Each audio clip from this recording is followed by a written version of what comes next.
या मुद्द्यावरती आपण एकत्र जमलेलो आहोत. सकल मराठा समाज या आरक्षण मुद्द्यावर एकत्र आलेला आहे. संपूर्ण महाराष्ट्र नाही तर संपूर्ण भारत देश ज्यांचं नेतृत्व बघतोय ते मराठ्यांचे छत्रपती शिवाजी महाराज म्हटलं तरी हरकत नाही असे शिवश्री मनोज जरांगे पाटील जाहीर असं आमरण उपोषण त्यांनी सुरू केलेलं आहे. खरोखर पाहिलं तर कुणाच्या विरोधात बोलण्याकरता या ठिकाणी मी उभा नाहीये. वास्तविक पाहता राजकारण हा माझा विषय नाहीये. तुम्हा सर्वांना माहिती आहे मी कीर्तनकार आहे. पण मराठा समाजाची जी खदखद आहे, जो आतापर्यंत अन्याय आपण सहन करतोय हा या ठिकाणी संपूर्ण महाराष्ट्रातून व्यक्त होतोय. काळबंदीच्या माध्यमातून आपण सुद्धा या संपूर्ण साकूर पठार भागाच्या माध्यमातून एकत्र जमलो. एक मराठा, आतापर्यंत आपण लाख मराठा म्हणत होतो पण आता इथून पुढे कोटी मराठा म्हणायला हरकत नाही. कारण कोणत्याही राजकीय सभेपेक्षा आंतरवली सराटी या ठिकाणी हा संपूर्ण मराठा समाज एकवटला. का आतापर्यंत आपल्याला का आरक्षण मिळत नाही? जर आपण सारे भारतीय बांधव आहोत, एका भारत मातेची आपण लेकरं आहोत, आपण म्हणतो विविधतेतून एकता आहे. हा भारत देश अनेक जाती धर्मात विखुरलेला आहे. वेगवेगळ्या परंपरा आहेत, वेगवेगळे धर्म आहेत, वेगवेगळे सण उत्सव आहेत, पण त्याच्यामध्ये एकता आहे की आपण सर्व भारतीय आहोत. जाती भेदाच्या भिंती पाडून आपण माणूस म्हणून भारतीय म्हणून एकत्र यायला हरकत नाही, इथपर्यंत बरोबर आहे. पण आरक्षणाच्या बाबतीत सरकार आतापर्यंत सगळे सरकार दुटप्पीपणाचं वागणं करतात. म्हणजे आपल्याकडं गांडूळ असतं, आपण शेतकरी आहे, ते दोन तोंडी असतो, दुतोंडी. बोलायचं एक आणि करायचं एक. आतापर्यंत सगळ्या राजकारणी माणसांची हीच परिस्थिती आहे. कोणता पक्ष कोणता सरकार म्हणून मी या ठिकाणी टीका करत नाही. आतापर्यंत सत्तेत होते नव्हते आता आहेत, खऱ्या अर्थाने हे सगळेच याच्याकरता दोषी आहे. का आरक्षण मिळू नये मराठा समाजाला? काय मराठा म्हणून जन्माला येणं काही पाप आहे का? जर त्याची बुद्धिमत्ता जर प्रचंड असेल, जर त्याची गुणवत्ता जर चांगली असेल तर त्याला समाज म्हणून नाकारणं हे योग्य आहे का? एखादा इंजिनियर आहे, तो बुद्धिमत्तेच्या जोरावरती पुढे यावा की आरक्षणाच्या जोरावरती पुढे यावा? एखादा डॉक्टर आहे, सांगा तुम्ही ऑपरेशन त्याच्याकडे करणार आहे, मग तो आरक्षणाने पुढे असावा की बुद्धिमत्तेने पुढे असावा? तर खऱ्या अर्थाने बुद्धिमत्तेला प्राधान्य असावं. आणि म्हणून मराठा समाजाला आरक्षण असणं गरजेचं आहे. पण दुर्दैव आहे, मराठा समाज एवढा प्रचंड असून आरक्षणापासून वंचित. याचं कारण आहे आमच्यातलीच काही माणसं जी सत्तेत आहेत त्यांनाच मुळात गोरगरीब बांधवांचा विसर पडलाय. आणि एक तुम्हाला या निमित्ताने सांगतो, जास्त मी बोलणार नाही. जसं एखादा समाजातला एखादा माणूस गुन्हेगार असला म्हणून तो पूर्ण समाज गुन्हेगार नसतो. इतिहासाची मला प्रचंड मोठी आवड आहे म्हणून सांगतो तुम्हाला. आपण सर्वांना मान्य आहे की एकटा अफजल खान वाईट होता म्हणून पूर्ण मुसलमान समाज वाईट होत नाहीये. मग त्याच पद्धतीने मराठा समाजातली थोडी माणसं श्रीमंत असली म्हणून सगळा मराठा समाज श्रीमंत नाहीये. आणि त्या निकषावरती आरक्षण नाकारतात, किती दुर्दैव आहे. खऱ्या अर्थाने मराठ्यांचा इतिहास पाहिला तर दिल्लीचा तख्त हादरून सोडणारा आमचा मराठ्यांचा इतिहास आहे. प्रचंड मोठी ताकद आहे. पण दुर्दैव आहे मराठा समाजाचं की एकदा मोठा झाला की खालच्या गोरगरीब जनतेला विसरून जातो. इतर समाजाचा विचार करा, त्यांची एकमेकाची ओळख नसू द्या, पण वेगळ्या गावामध्ये जर अन्याय होत असेल तर त्यांची माणसं त्या माणसाची बाजू घेतात. महा आपल्यात कधी गुण येणार? आमच्यातलीच माणसं आरक्षणाला विरोध करणारी जास्त आहेत. आणि ती त्यांची चूक नाहीये, ते फक्त बोलणारे पोपट आहेत, त्यांना बोलवणारे वेगळे. अरे जर संविधानाने मान्य केलं आरक्षण म्हणून खऱ्या अर्थाने हा इथून मागचाही समाज पाहिला, इतिहास काळ जर पाहिला तर प्रचंड ताकद आहे. आम्ही दुर्दैवाने पानिपतामध्ये याच कारणाने हरलो. त्याच्यावरती मी पुस्तक लिहिले, त्याचा प्रचार नाही करणार, पण जी परिस्थिती तेव्हा होती तीच आता आहे. नाहीतर एवढा मोठा परिसर इथं जागाच व्हायला नको होती, पण दुर्दैव आमचं, आम्ही एक होतच नाही. त्याही काळामध्ये जर पाहिलं तर फितुरी होती आणि लाचारी होती. म्हणून या दोन गोष्टी जर आपल्यातून गेल्या तर खऱ्या अर्थाने मराठा समाजाला आरक्षण मिळाल्याशिवाय राहणार नाही. एक आमचा नेता संपूर्ण मराठा समाजाकरता आमरण उपोषण करतो ना, आम्ही काय करतो समाजाकरता, आमचं योगदान काय. म्हणून खऱ्या अर्थाने जे येणारं राजकारण आहे आडवं ते बाजूला ठेवा. राजकारण हा त्याचा आवडीचा विषय, पण ज्यावेळेस आम्ही समाज म्हणून एकत्र येतो त्यावेळेस राजकारण आम्ही बाजूला ठेवलं पाहिजे, पक्ष बाजूला ठेवले पाहिजेत. आमचा समाज महत्वाचा आहे. ही जर विचारसरणी आमच्यात आली तर नक्कीच आरक्षण मिळाल्याशिवाय राहणार नाही. म्हणून जे विलक्षण येतंय त्याच्यावरती खऱ्या अर्थाने बंदी टाकली पाहिजे. आणि जे मतदान करताना आम्ही सुद्धा विचार केला पाहिजे, आम्ही कोणाला मतदान करतोय. जे आमच्या विरोधी भूमिका घेतात आम्ही त्यांना मतदान करतोय. ज्यावेळेस आज मतदार जागरूक होईल, मराठा म्हणून एकवटेल, त्यावेळेस मला खात्री आहे महाराष्ट्रात मराठ्याला आरक्षण नक्की मिळाल्याशिवाय राहणार नाही. या निमित्ताने हे तुम्हाला समजून देतो. त्याच्यापेक्षा अधिक काही जास्त न बोलता सरकारला विनंती आहे की आता जास्त अंत बघू नका. जर मनोज जरांगे पाटलांच्या तब्येतीची जर काही झालं, लक्षात ठेवा हा मराठा समाज महाराष्ट्रात काळी दिवाळी म्हणून साजरी करेल. आरक्षण मिळणारच आहे, तर त्या माणसाच्या प्रकृतीचा विचार करा. मराठा समाजाकरता घरदार विकणारा माणूस आहे, म्हणून आपण सुद्धा तळमळीने यात सामील व्हावं अशी या निमित्ताने विनंती करतो. इथून पुढं काही आपल्याला नेतृत्व करायचं असेल, मार्गदर्शन करतील त्याप्रमाणे आपण सर्वजण एक होतो अशी या ठिकाणी आशा व्यक्त करतो. आणि वीरभद्राचरणी प्रार्थना करतो की हे भगवंता, हे आरक्षण जे आहे ते लवकरात लवकर मिळू दे आणि मनोज जरांगेंची जी तब्येत आहे ती व्यवस्थित राहू दे या निमित्ताने प्रार्थना करतो आणि या ठिकाणी थांबतो. छत्रपती शिवाजी महाराज की जय. जय शिवराय महाराज. आज आपण साकूर भागातील सर्वधर्मीय समाज बांधव आणि सकल मराठा समाज या ठिकाणी या कॅन्डल मार्च मध्ये सहभागी झाला, त्याबद्दल मी उपस्थित सर्वांचं अभिनंदन करतो. आणि आमच्या घरी असलेल्या मराठा समाज बांधवांना विनंती करतो, बाबांनो आता तरी जागे व्हा.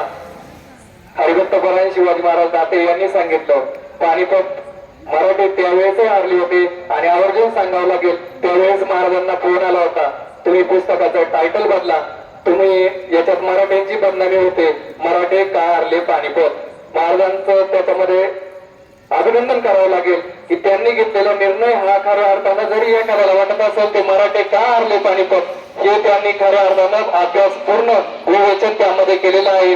आणि खऱ्या अर्थानं त्यावेळेस जसं मराठ्यांचं पानिपत झालं ते यावरच होऊ नये हीच सद्बुद्धी सकल मराठा समाजाला आणि ही गोष्ट आवर्जून सांगावी लागेल. मराठा आरक्षण मागत असताना आपण कुठल्याही समाजाचं आरक्षण आम्हाला द्या, यांना जास्त आहे त्यांना जास्त आहे असं नाही, पण कमीत कमी आमच्या हक्काचं आम्हाला द्या हीच प्रत्येक मराठ्याची भावना आहे. आणि खऱ्या अर्थानं शिवश्री मनोज जरांगे पाटील असतील त्यांच्याबद्दल जर बोलायला लागलं तर अक्षरशः म्हणजे हृदय दाटून येतं. कारण त्या माणसाने जो काही संघर्ष निर्माण केला खऱ्या अर्थानं मराठ्यांच्याच या मंदिरांमध्ये ज्याप्रमाणे राजमाता राष्ट्रमाता आईसाहेब जिजाऊ आहेत, छत्रपती शिवाजी महाराज आहेत, छत्रपती संभाजीराजे आहेत, ज्या पद्धतीने राजमाता राष्ट्रमाता पुण्यश्लोक अहिल्यादेवी आहेत, अगदी त्याचप्रमाणे त्यांच्या विचारांचा आणि संस्कारांचा वारसा त्यांच्या पाठोपाठ ज्यांनी समर्थपणे पेलला असेल ते म्हणजे आपल्या सर्वांचे शिवश्री मनोज जरांगे पाटील यांच्या माध्यमातून हा लढा सुरू होऊन अक्षरशः या गोष्टीचाही उल्लेख करावा लागेल. जगभरातील कोणत्याही नेत्याला कोणत्याही पुढाऱ्याला जे जमलं नाही, खऱ्या अर्थानं आपण बघितलं असेल एखादी सभा असेल त्याच्यासाठी तुम्हाला पैसे दिले जातात. हे मी कोणालाही उद्देशून म्हणत नाही, माझा कोणालाही विरोध नाही. आणि आज अखंड महाराष्ट्राचा आराध्य दैवत भगवान श्री वीरभद्रांच्या चरणी, बिरोबारायाच्या चरणी नतमस्तक होऊन सांगू इच्छितो, मी कुठल्याही राजकीय पक्षाचा प्राथमिक सदस्य अथवा पदाधिकारी नाही. फक्त एक मराठा बांधव म्हणून 29 ऑगस्ट 2023 रोजी मराठा समाज बांधवांवर जो काही अन्याय झाला, खऱ्या अर्थानं 58 भव्य दिव्य असे मोर्चे निघाले सकल मराठा समाजाच्या वतीने. जगभराने याची नोंद घेतली. पण असं होतं, अंतरावली सराटीला आमचे 1.5 कोटी बांधव जमा झाले. त्याच्यानंतर गेल्यानंतर काय, घरी गेले, चालू झालं आपलं गायांचं दूध काढणं असेल, 12 देणं असेल, अक्षरशः बरगड्या डिल्ले झाल्या आमच्या कुणबी बांधवांच्या. खऱ्या अर्थानं सांगायला हरकत नाही. जसं मनोज जरांगे पाटील सांगतायत, आज 5वा दिवस आहे. माणसाने अन्नाचाही कम नाही, पाण्याचाही कम नाही. आणि स्वतः मी 3 दिवस आमरण उपोषण केलेलं असल्यामुळे त्या भावना नक्कीच म्हणजे कुठेतरी पल्लवित करणारे आहेत की खऱ्या अर्थानं 17 दिवसांचं उपोषण झाल्यानंतर प्रशासनाने वेळ मागितला 15 दिवसांचा. 15 दिवसांचा वेळ मागितल्यानंतर ते म्हटले पण आरक्षण टिकन नाही, टिकन गॅरंटी नाही. किती दिवस पाहिजे? 30 दिवस पाहिजे. 30 दिवस पाहिजे. मराठा समाजाने जसा मनाचा मोठेपणा इथून मागे दाखवला, अगदी छत्रपती शिवाजी महाराजांपासून चुका करणाऱ्याला वेळोवेळी माफ करायचं, वेळोवेळी माफ करायचं, म्हणजे सापाच्या पिल्लाला दूध पाजायचं आणि तेच मोठं होऊन आपल्याला डसतो. अशीच कंडिशन झाली. मराठा समाजाने 40 दिवस दिले. यांनी परत एक समिती नेमली. त्या समितीने 15 दिवस काहीच केलं नाही. अरे समिती नेमताच कशाला बाबांना? आता 5 झाले, तुमचे नखरे बंद करा. आणि मी सकल मराठा समाज, संपूर्ण महाराष्ट्रातील समाज बांधवांना विनंती करतो, आपल्याला सर्वधर्मीय समाज बांधव सक्रिय पाठिंबा देत आहेत. तर खऱ्या अर्थानं फक्त इतर समाजाकडे बोटं करायचे आणि फक्त म्हणायचं आता गावबंदी होणार नाही. गावबंदी मी आज खऱ्या अर्थानं मनोज जरांगे पाटलांच्या विचारांतून सांगू इच्छितो. कार्यकर्त्यांना नको, नेत्यांना नको, फक्त लोकप्रतिनिधींना रस्त्यावर फिरून देऊ नका. तो कोणत्याही समाजाचा असो, तो लोकप्रतिनिधी आहे आणि फक्त स्टंटबाजी म्हणून राजीनामा लागत नाही. आता तुमचे नखरे बाद झाले. एकच राजीनामा दिला मराठा आरक्षणासाठी. सन्माननीय माजी आमदार हर्षवर्धन जाधव साहेबांनी पाठीमागच्या सकल मराठा समाजाच्या वेळेस त्यावेळेस प्रशासनाने त्यांना दिलेला शब्द पाळला नाही, GR काढला नाही म्हणून. आणि राहिला प्रश्न स्वर्गीय अण्णासाहेब पाटील यांच्या देवदानाला खऱ्या अर्थानं त्यांनी देवदान केलं आणि तिथून पुढे मराठा आरक्षणासाठी खऱ्या अर्थानं आत्महत्या करण्याचं प्रमाण वाढलं. आजचा आकडा जवळपास मला वाटतं 74-75 वर गेलाय. प्रशासनाने 1 रुपयाची ना मदत दिली ना कोणाला काही, म्हणजे अक्षरशः पानं सुद्धा पुसली नाही, मात्र पानं सुद्धा पुढे ठेवले नाही की आम्ही देतो म्हणून पण बोलले नाही. खऱ्या अर्थानं ही गोष्ट सर्वच समाज बांधवांसाठी निषेधार्ह आहे आणि आवर्जून सांगावं लागेल.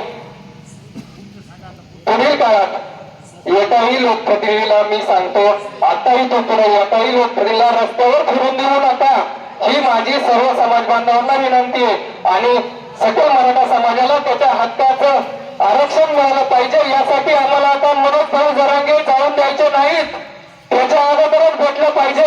आणि तोच सांगतो, जर आता मराठा संघर्ष होता शिवश्री मनोज भाऊ जरांगे पाटील यांच्या माध्यमातून जर मराठा समाजाला आरक्षण मिळालं नाही तर येणाऱ्या काळात आरक्षण ही फक्त गोष्टच राहील. आणि आवर्जून उल्लेख करावा लागेल, टाळ्या वाजवा, टाळ्या वाजवा, कोरोना जाईल. आता आम्हाला काहीतरी सांगा, मराठा आरक्षण भेटेल याच्यासाठी काहीतरी सांगा साहेब. सन्माननीय पंतप्रधान नरेंद्रजी मोदी साहेब, गृहमंत्री अमित शहाजी साहेब, राष्ट्रपती द्रौपदीजी मुर्मू साहेब, जरा लक्ष असू द्या. महाराष्ट्रातील मराठा बांधव असतील, धनगर बांधव असतील, यांचं मागणी एकच आहे. तुम्ही मराठ्यांना 30 दिवस दिले, धनगर समाजाला 50 दिवस दिले. हे कुठेतरी दोन्ही समाजाच्या डोळ्यात दुर्भेट आहे. आता हे कुठेतरी थांबलं पाहिजे. आणि महाराष्ट्राचे सन्माननीय मुख्यमंत्री साहेब छत्रपती शिवरायांची तुम्ही खऱ्या अर्थानं शपथ घेतली, पण तुम्ही तिथं सांगितलं नाही किती दिवसात देणार म्हणून, फक्त सांगितलं देतो म्हणून. आता किती दिवस खेळवणार? आणि खऱ्या अर्थानं विचार करायला पाहिजे. SC ST कॅटेगरीचे 35 बांधव लोकप्रतिनिधी असताना ते म्हणतात आम्ही सरकार हलवून टाकू महाराष्ट्रातलं. अभिनंदन केलं पाहिजे. ते त्यांच्या समाजाच्या पाठीमागे खंबीरपणे उभे आहेत. ओबीसी समाजाचे नेते छगनराव भुजबळ साहेब म्हणतात ओबीसीच्या आरक्षणाला धक्का लागू देणार नाही. साहेब थोडं लक्ष असू द्या जरा. तुम्ही मंत्री महोदय आहोत, तुम्ही आता कुठेतरी थांबलं पाहिजे. तुम्ही समाजाचे नेते आहात, पण कुठेतरी महाराष्ट्र राज्याचे मंत्री महोदय आहेत, सर्व समाज बांधवांचे नेते आहात, कुठेतरी थोडं थांबा. आणि मराठा समाजाला विनंती करेल उद्यापासून जे होईल ते होईल, कोणत्याही काय झालं इथं अक्षरशः काय बरोबर आहे, पण कंडिशन आज झाली 29 ऑगस्ट पासून मी बंदी फक्त मनोज जरांगे पाटलांचा हे करतो, पण असं झालं समर्थन करतो पण फक्त काहीतरी त्याला वेगळी योजना द्यायची. आणि 2-3 दिवसापासून वेगळा भाव घेतले. मी माझी सकल मराठी समाज बांधवांना विनंती करतो की आता सगळं बाद झालं. मराठा आरक्षण भेटत नाही तोपर्यंत ना कुठला नेता ना कुठला पक्ष, आपला फक्त एकच पक्ष मनोज जरांगे सांगतील तेच धोरण आणि तेच धोरण. त्याच्यामुळे उद्यापासून कुठल्याही समाजाचा लोकांनी असं रस्त्यावर फिरून द्यायचं नाही, म्हणजे नाही. जे होईल ते होईल, शांततेच्या मार्गाने सांगायचं. बाबा आता तू विधानसभेत जा, तिथं प्रश्न मांड आणि एक करून राजीनामा आता देऊ नका. स्टंटबाजी बाद झाली, द्यायचे तर एकत्र बसा. 160 पैकी 40 जणांनी दिले तरी चालतील, ते मराठा समाजासाठी असतील. ही आज या साकूर पत्रकारातील जनतेच्या वतीने विनंती करतो. आणि उपस्थित सर्वांचा पुनश्च एकदा आभार मानून सर्वांना विनंती करतो, आपण अखंड महाराष्ट्राचा आराध्यदैवत श्री क्षेत्र साकूर या ठिकाणी वीरभद्ररावाच्या चरणी, कारण आता फक्त एवढी एकच प्रार्थना राहिली, सगळ्या प्रार्थना झाल्या. वीरभद्ररावाच्या चरणी प्रार्थना करून सध्याच्या राज्यकर्त्यांना सद्बुद्धी देऊन मराठ्यांच्या हक्काचं आरक्षण GR लवकरात लवकर गोंदी मराठाचा GR पारित करण्यात यावा, ही आपण सर्वांच्या वतीने शपथ घेणार आहोत. सर्वांना विनंती आहे, मंदिराची चावी कोणीतरी आणलेली आहे, मंदिर उघडायचंय, कारण आपण